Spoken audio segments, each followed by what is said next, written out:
21年3月，当 F1 在巴林开启新赛季时，一位 F2 车手也正迎来他的重要时刻。It's going to be my last season in F2, and also it's going to be one of the most important years. 同时，车迷们对他的期盼也已经达到了顶峰。我被问到的最多的问题，什么时候可以有一个 F1 的车手？他坚定地走向起点，没有回头。这条路他走了15年，每一步都非常艰辛，但每一步也都在创造历史。他叫周冠宇，这是他即将加入 F1 前的故事。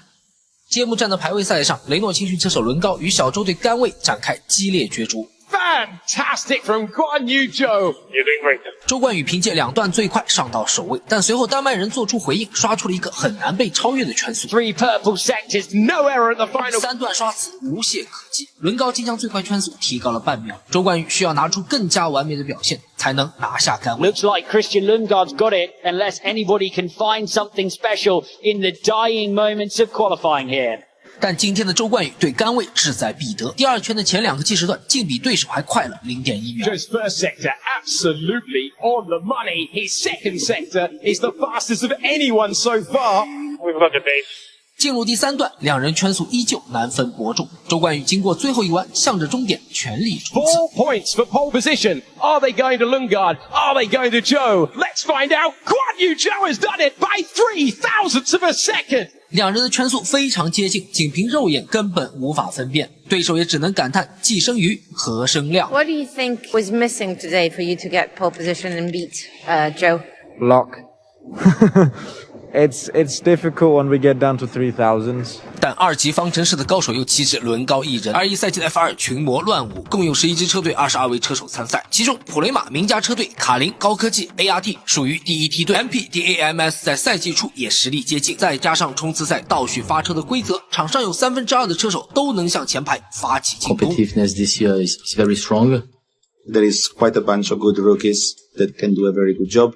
I think it definitely can be the year of the rookie. 第1场冲刺赛，红牛青训小将新西兰车手利亚姆劳森拿到冠军，而到了第2场，澳洲天才车手新科 F3 冠军奥斯卡皮亚瑟里锋芒尽显，在最后一圈绝杀了周冠宇。 Piastri brilliantly wins in Bahrain. He denies Guan Yu Zhou. Oh man, oh my god. If you don't love F2, I think you do now. 密集的赛程，相对接近的赛车性能，让比赛逐渐演变成了车手之间的实力比拼。只有最好的车手能够拿到冠军，而只有拿到冠军才能引起 F1 的注意。 Welcome to the first Grand Prix Sunday of 2021. 第3回合正赛开跑，不同于冲刺赛，主赛的圈数增加为32圈，并且需要至少进站换胎1次，更考验车手的综合能力。 Guan Yu Zhou starting on the prime hard type. You can see on board with Lundgaard now. He's going to start on the soft. Green flag at the back. And for the first time, it's time to begin. 五盏红灯熄灭，比赛开始。ART 车手伦高反应迅速，利用红胎优势向周冠宇发起挑战。 Great reaction time to Christian Lundgaard. That is surely going to give him a chance to take the inside line and pressure Guan Yu Zhou.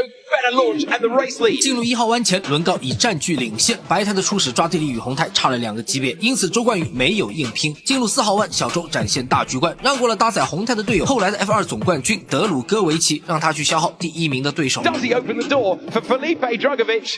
Oh, they're so close. 而就在此时，后方车阵发生了事故，法拉利青训车手罗伯特·施瓦茨曼，这位19赛季的 F3 总冠军，追尾了 AMG 创始人车队的车手尼桑尼，导致后者退赛，并引发了安全车。 Around goes the dams of Roy Nizami, who looks to be out of the race. Yeah, I'm out. Okay, safety car, safety car. 安全车的出动利好红胎起步车手，尤其是7、8两位出发的皮亚斯特里和利亚姆劳斯。第4圈比赛恢复，德鲁戈维奇在直道末段强杀内线上到第1，与伦高展开激烈缠斗，而皮亚斯特里一套闪现也已来到周冠宇的屁股后头。 Oh, that is late, audacious, and third place for Oscar Piastri, who is driving with so much confidence. 皮亚斯特里不愧是天才车手，几圈后已上到第1，而周冠宇则坚持跑自己的节奏，即使被19年 F3 亚军阿姆斯特朗追到身后时，他也没有过多阻拦。 Guan Yu Zhou thinking about the long-term prospects for his race. Prime already as quick as options. Box. 比赛来到13圈，经历多轮缠斗的伦高进站做 undercut， 成为领先集团最早换胎的车手，但他出站后落入车阵中被施瓦茨曼所阻挡。见状，名家车队迅速把原本就跟在身后的德鲁戈维奇也召唤进站，企图翻掉 ART 的位置。 For what was P2 on the road?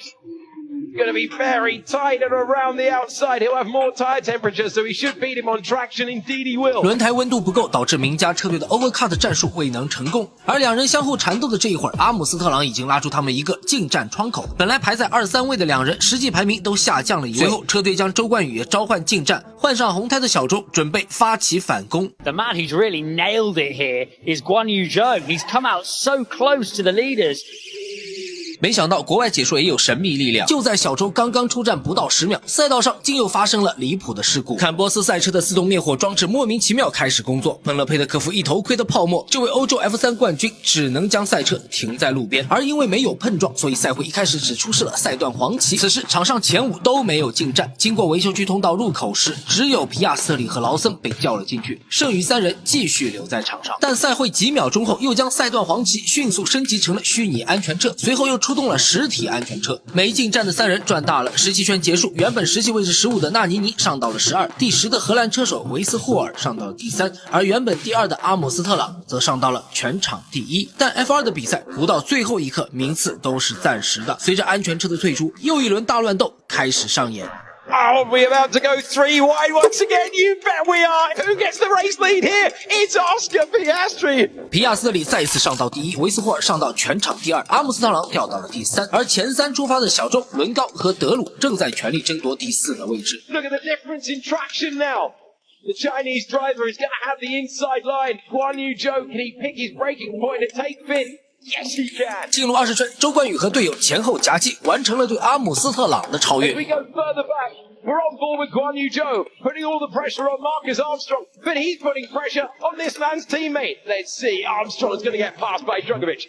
Up to 3rd place goes Drugovich. Up to 4th place goes Guan Yu Zhou. 下一圈直道，周冠宇开启 DRS， 再过队友德鲁戈维奇，上到全场第3。This is Guan Yu Zhou on the soft compounded tire, going past the hard shot teammate. 而此时皮亚斯特里已被汽车人附体的维斯霍尔所超越。周冠宇见状也不墨迹，1号弯前走内线，过掉了这位天才车手，上到全场第2。Guan Yu Zhou's taken off, but Oscar Piastri's just started to struggle. Good job, man. Let's go. 但皮亚斯特里并没有被甩开，他一直保持在小周的 DRS 区内，因此周冠宇需要一边追赶前车，一边提防后车的进攻。而维斯霍尔用的也是红胎，所以周冠宇用了4圈才追到前车的1秒以内。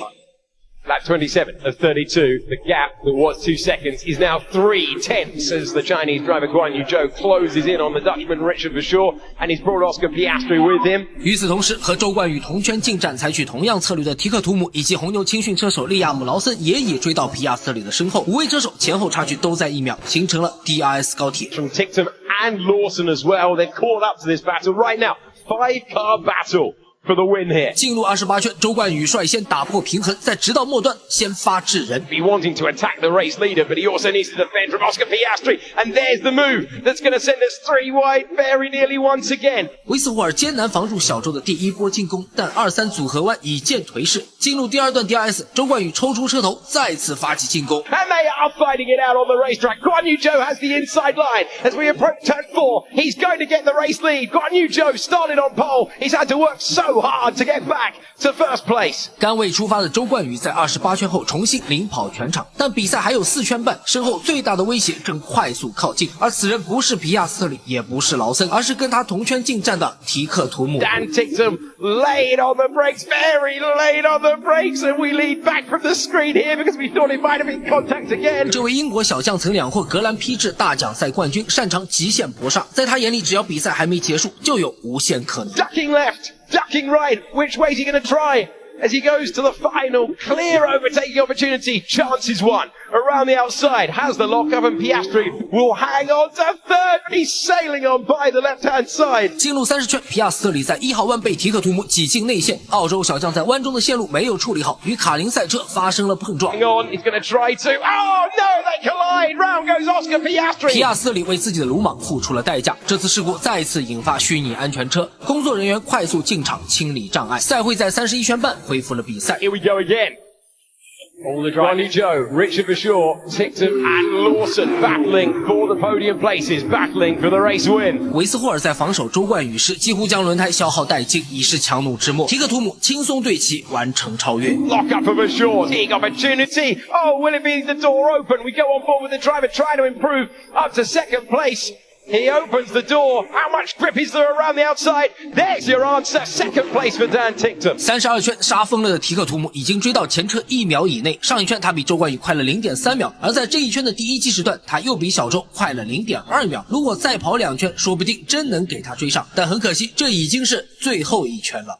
The Chinese driver will see the checkered flag first, and my word, did he have to work for this one. Guan Yu Zhou takes the checkered flag and wins the opening feature race of the year. 周冠宇第一个冲过了终点，不仅拿下揭幕战正赛冠军，还领跑了车手积分榜。此役过后，周冠宇夺冠的表现迅速引起了众多车队的注意，其中一位 F1 资深领队对小周在逆境中表现出来的韧性尤为欣赏，而这位老者也将成为周冠宇冲击 F1 的关键人物。